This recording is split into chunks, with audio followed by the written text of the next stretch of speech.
આજે પ્રાચીન ભારતનો જ્ઞાન વારસો અને પ્રાચીન સાહિત્યના સંરક્ષણ માટે ઐતિહાસિક પાટણ નગરીમાં આવેલા વિશ્વ પ્રસિદ્ધ હેમચંદ્રાચાર્ય જૈન જ્ઞાન મંદિર પરિસર ખાતે આચાર્ય ભગવંતોની નિશ્રામાં જ્ઞાન ઉત્સવનો અનોખો કાર્યક્રમ યોજાયો હતો। ઐતિહાસિક અને શિક્ષણ નગરી પાટણમાં પ્રાચીન જૈન પંચાસર દેરાસર સમીપ આવેલ હેમચંદ્રાચાર્ય જૈન જ્ઞાન મંદિરની સ્થાપના ઈસવીસન 1939માં કરવામાં આવી હતી। 85 વર્ષની સફરમાં અનેક ભારતીય નહીં પરંતુ વિદેશી વિદ્વાનોએ આ સંસ્થાની મુલાકાત લીધી છે। આ સંસ્થામાં ગુજરાતના જ નહીં પરંતુ સમગ્ર ભારતીય પરંપરાના વિવિધ વિષયોની પ્રાચીન હસ્તપ્રતો તાળપત્રો સચવાયેલા છે। પ્રાચીન શિક્ષણ પ્રણાલીનો આ વારસો ભવિષ્યની પેઢી પણ ઉપલબ્ધ થાય તેવા પ્રયત્નોના ભાગરૂપે પ્રાચીન હસ્તપ્રતો અને તાળપત્રોનું અલભ્ય ડિજિટલાઇઝેશન કરવામાં આવ્યું છે। ત્યારે આજે જૈન જ્ઞાન મંદિર પરિસર ખાતે આચાર્ય અને મુનિ ભગવંતોની નિશ્રામાં જ્ઞાન ઉત્સવનો કાર્યક્રમ યોજાયો હતો। કાર્યક્રમના પ્રારંભમાં ભવિષ્યની પેઢી માટે જ્ઞાન વારસાને સંબંધિત કરનાર કર્મચારીઓનું સન્માન કરવામાં આવ્યું હતું। તો આ શુભ પ્રસંગે આચાર્ય મુનિ ભગવંતે જણાવ્યું હતું કે પ્રાચીન જ્ઞાન વારસાને લઈ વિશ્વમાં ભારત સમૃદ્ધ દેશ હતો।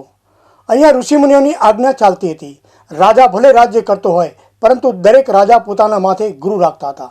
ભારતની સંસ્કૃતિ ઋષિમુનિઓ પ્રેરિત હતી એટલે જ પ્રજાજનો સુખી સંપન્ન હતા। ભારત બધી જ રીતે સમૃદ્ધ હતું એટલે જ ઇતિહાસમાં આજે એક પણ દાખલો એવો નથી કે ભારતે કોઈ પરદેશના રાજ્યમાં સંપત્તિ મેળવવાનો પ્રયાસ કર્યો હોય। જો કે ભારતને લૂંટવા વિશ્વના દેશોએ અવારનવાર પ્રયાસો કર્યા હતા, તેમ છતાં ભારતની સમૃદ્ધિ ક્યારેય ખૂટી નથી। તેથી જ આજે આપણે સમૃદ્ધ છીએ। દુષ્કાળો પડ્યા, વર્ષો સુધી કોઈને પોષણ ના મળે એવી સ્થિતિ થઈ એટલે લોકોની બુદ્ધિશક્તિ ઉપર પણ પ્રભાવ પડ્યો અને લોકો ભૂલવા લાગ્યા। એ સમયે વલભીપુરમાં આચાર્યોએ ભેગા થઈને નક્કી કર્યું કે જો આ રીતે વારસો ખતમ થઈ જશે તો ભવિષ્યની પેઢી આ 18,000 વર્ષ સુધી જે આ શાસનને ચલાવવાનું છે એ કેવી રીતે ચાલશે।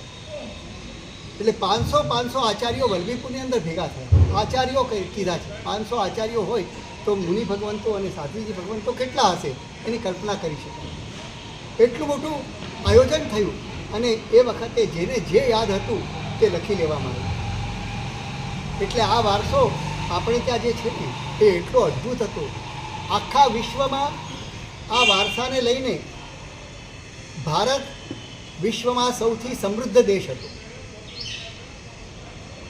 અહીંયા ઋષિમુનિઓની આજ્ઞા ચાલતી હતી। રાજા ભલે રાજ્ય કરતા હોય પણ દરેક રાજાઓ એના પોતાના માથે ગુરુ રાખતા હતા। અને પછી સ્વામી રામદાસ હોય, વશિષ્ઠ હોય, જુદા જુદા સમયમાં તે સમયમાં થયેલા ગુરુઓ એને માથે રાખીને રાજાઓ રાજ્ય કરતા હતા। એટલે આખી જે ભારતની સંસ્કૃતિ હતી ને એ ઋષિમુનિઓ પ્રેરિત હતી।